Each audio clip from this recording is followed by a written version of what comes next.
Hello everyone, आज है 19 जून और आज इस वीडियो में हम बात करने जा रहे हैं अशोक लेलैंड के बारे में। देखिए, अशोक लेलैंड का जो शेयर है ना, ये अभी ऑल टाइम हाई पे बैठ चुका है। काफ़ी अच्छी तेज़ी देखने को मिली है, वो भी ऐसे दिन में जहां पर आज अगर देखो तो भैया निफ्टी में, सेंसेक्स में, निफ्टी बैंक में गिरावट चल रही है। लेकिन अशोक लेलैंड का जो शेयर है वो आज आपको 3% की तेज़ी पर बैठा नज़र आ रहा है और अपने ऑल टाइम हाई पर बैठ चुका है। काफ़ी अच्छी रफ्तार आई है और इतना ही नहीं, कई सारे बड़े ब्रोकरेज हाउसेस ने कमेंट्री दी है और काफ़ी पॉजिटिव कमेंट्री दी है इस कंपनी को लेकर, जिसके बारे में इस वीडियो में हम बातचीत भी करेंगे। लेकिन उससे पहले अगर आपने अभी तक चैनल को सब्सक्राइब नहीं किया है तो प्लीज़ अभी इसे सब्सक्राइब कर लीजिए, क्योंकि आगे भी बहुत सारे वीडियोज़ हैं जो आपको काफ़ी ज़्यादा हेल्प करेंगे। तो 169 रुपीज़ का शेयर है ये। आज 3% की तेज़ी, पिछले एक महीने में देखो तो भैया शानदार रफ्तार आई है यहाँ पर। एक्चुअली में 15 दिन में बहुत बड़ी तेज़ी आई है। 146 रुपीज़ का शेयर था, लगातार भागता गया है और काफ़ी अच्छी रफ्तार पे ये बैठा है। एक महीने में 9.5% की तेज़ी है, लेकिन 15 दिन में अगर आप देखोगे तो 20 से 22% की बड़ी रफ्तार इसने दिखाई है। अगर बात करी जाए पिछले एक साल की तो 27% की तेज़ी है। और इससे पहले भी अगर हम देखें तो शेयर जो था वो गया था 166 रुपीज़ तक गया था, फिर वापस गिर गया था। ये काफ़ी बड़ी गिरावट भी आई थी, लगातार ये गिरता जा रहा था, लेकिन अभी बड़ी रफ्तार पकड़ी। देखो, इससे पहले भी अगर हम देखें ना, ग्राफ अब ऑब्जर्व करो, 134 से ये गया था 155 पर, बाद में करेक्शन आया था 145 पे गया, दोबारा तेज़ी बनी है, दोबारा 170 के करीब गया है। देखो, मुझे हैरानी नहीं होगी कि यहाँ से अगर ये और 10-12% की गिरावट कुछ टाइम बाद दिखा दे। अभी तेज़ी है, 1-2 दिन बाद तेज़ी देखने को मिलेगी, 1-2 दिन की भी, लेकिन उसके बाद मैं एक्सपेक्ट कर रहा हूँ 10-12% के करेक्शन का। उसके बाद फिर से तैयार होगा ये 180-190 रुपए के लेवल के लिए। पोटेंशियल है इसमें, लेकिन अगर आप ग्राफ देखो तो बिल्कुल ऐसा ही जो तेज़ी थी वो पहले भी थी, फिर कुछ टाइम के लिए करेक्शन था, फिर वापस तेज़ी के लिए तैयार हुआ था। अशोक लेलैंड की अगर हम बात करने जाए तो 5 साल का भी अगर आप ग्राफ देख लो तो भैया 5 साल के भी ग्राफ में अकॉर्डिंग सबसे हाईएस्ट प्राइस अभी ही है। इससे पहले भी 166 167 पे गया था, वहाँ से करेक्शन आया था। अगर आज के दिन में ये 169 रुपीज़ का लेवल अगर ये मेंटेन करता है तो शायद और बड़ी रफ्तार आपको देखने को मिलेगी।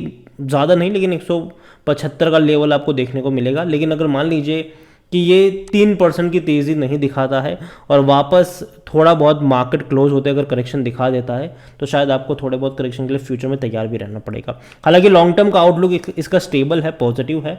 लॉन्ग टर्म में डेफिनेटली यहाँ से अच्छी रफ्तार की तरफ ये जाने वाला है, उसमें कोई शक की बात नहीं है।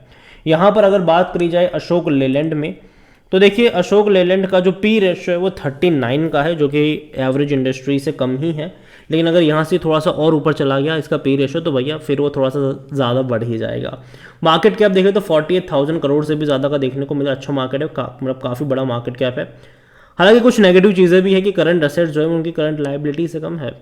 आरओई कुछ खास नहीं रहा 3 साल का। High debt to equity ratio भी है, यहाँ पर कर्जा इनका भी ज़्यादा है, कह सकते हो आप इसको।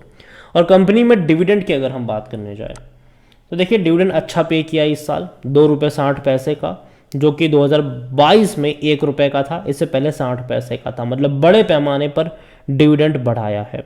हालांकि किन किन को डिविडेंड मिलेगा, तो जिन किसी के पास 7 जुलाई से पहले अशोक लेलैंड के शेयर्स होंगे उन सबको पर शेयर 2 रुपये 60 पैसे डिविडेंड के तौर पर मिलेंगे। लेकिन याद रखिएगा कि जिस दिन इनकी एक्स डेट होती है, मतलब रिकॉर्ड डेट होती है, उस दिन आपको जितना डिविडेंड पे कर रहा है कंपनी या शेयर वो एडजस्ट होता नज़र आता है। तो उस दिन करेक्शंस आते हैं, गिरावट आती है, तो इस चीज़ के बारे में याद रखिएगा। और जहाँ तक बात करी जाए परफॉर्मेंस की तो भैया परफॉर्मेंस बहुत ही अच्छा रहा है। जून से लेकर अब तक 8,400 करोड़ के रेवेन्यू 9,600 करोड़ पे गए, फिर 10,400 करोड़ पे गए और अब 13,200 करोड़ पर है। और अभी देखो एक्सपेक्टेशन भी बढ़ चुकी है। अभी ये बढ़ते रहने चाहिए जून में, फिर पता चला कि जून में कम हो गए तो फिर दिक्कत होगी। और प्रॉफिट में भैया झंडे गाड़ दिए इसने।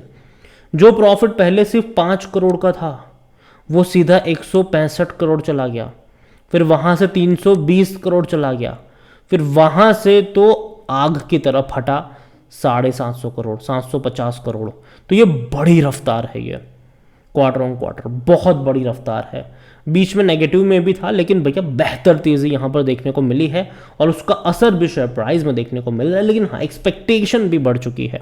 और देखिए आने वाले दौर में अब अशोक लेलैंड को एक ईवी वाला शेयर भी हम मान रहे हैं, इलेक्ट्रिक व्हीकल्स का, कि आने वाले दौर में पैसेंजर व्हीकल्स वगैरह में सिर्फ मारुति अकेला नहीं है, सॉरी टाटा मोटर्स अकेला नहीं है, अशोक लेलैंड भी इस रेस में शामिल है। और अशोक लेलैंड को भी आप अवॉइड नहीं कर सकते हैं।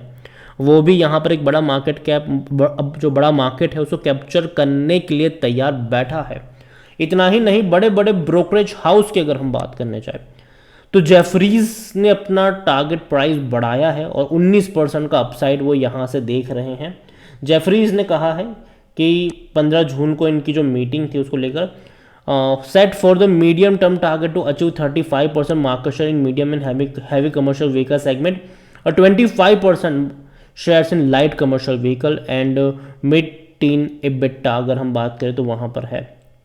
कंपनी के अगर आप टारगेट्स देखोगे जो जेफरीज ने यहाँ पर इनके लिए है वो ये है कि भैया बाई कॉल है जेफरीज की और तकरीबन 195 रुपये का टारगेट इन्होंने रखा है, जो कि काफ़ी अच्छा टारगेट है। उनको लगता है कि फर्म से strong demand in trucks, margin improvement and market share recovery as key side catalyst for the stocks. तो ये अच्छी बात है भैया, ठीक है कि जेफरीज ने टारगेट बढ़ाया है और अच्छा टारगेट दिया है, 195 रुपये खराब नहीं है। लेकिन अगेन मैं कह दूँ ये जो टारगेट्स होते हैं वो 1 साल के होते हैं, तो ये ना समझा जाए कि ये कुछ महीनों में अचीव हो जाएंगे। इतना ही नहीं, प्रभुदास लीलाधर की अगर हम बात करें तो उनकी भी बाइंग की रिकमेंडेशन है, 215 रुपये का टारगेट उनका भी है।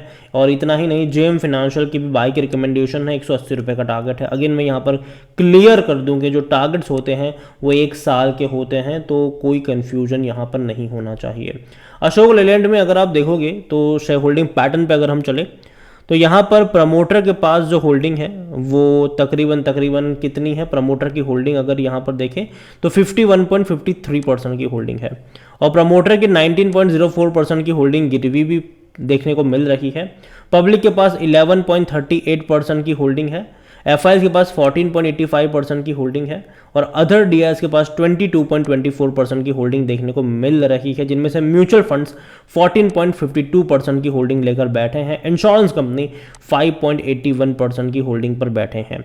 देखिए ओवरऑल मुझे पसंद आता है अशोक लेलैंड और मैं कहूँगा कि जिस लेवल पे अभी ये बैठा है थोड़ा सा एक कॉशियस वाला लेवल ज़रूर है कि अगर इसको सक्सेसफुली ब्रीच करता है तो डेफिनेटली 180 185 के आसपास आपको नज़र आ सकता है।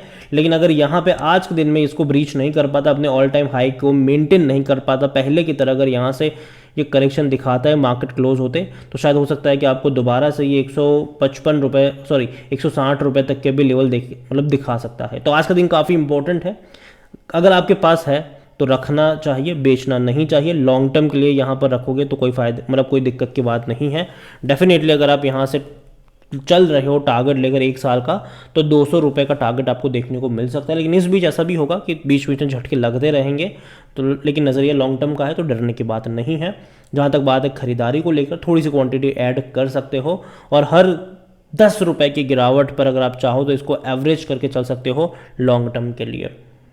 और इसके अलावा एनालिसिस के लिए जिस पोर्टल का मैं इस्तेमाल कर रहा हूँ ट्रेड ब्रेन्स, अगर आप भी इसको यूज़ करना चाहते हो तो लिंक मैं आपको डिस्क्रिप्शन में दे दूंगा। और अगर आप मेरा कूपन कोड HSA20 का इस्तेमाल करोगे तो आपको 20% डिस्काउंट भी मिल जाएगा। कई सारे बेहतरीन फीचर्स है है यहाँ पर, जहाँ पर आप एक क्लिक में फंडामेंटली स्ट्रॉन्ग पेनी स्टॉक्स को भी ढूंढ सकते हैं, अच्छा डिविडेंड पे करने वाली कंपनी को आप फाइंड आउट कर सकते हैं, जिस कंपनी के ऊपर 1 रुपये का भी कर्जा नहीं उसको भी आप ढूंढ सकते हैं, ब्लू चिप स्टॉक्स आप ढूंढ सकते हैं, और जो बड़े बड़े इन्वेस्टर्स कहाँ पर खरीदारी कर रहे हैं, क्या खरीद रहे हैं, कितना परसेंटेज खरीद रहे हैं, वो सब कुछ आप यहाँ पर एक क्लिक में उनका पूरा पोर्टफोलियो तक चेकआउट कर सकते हैं।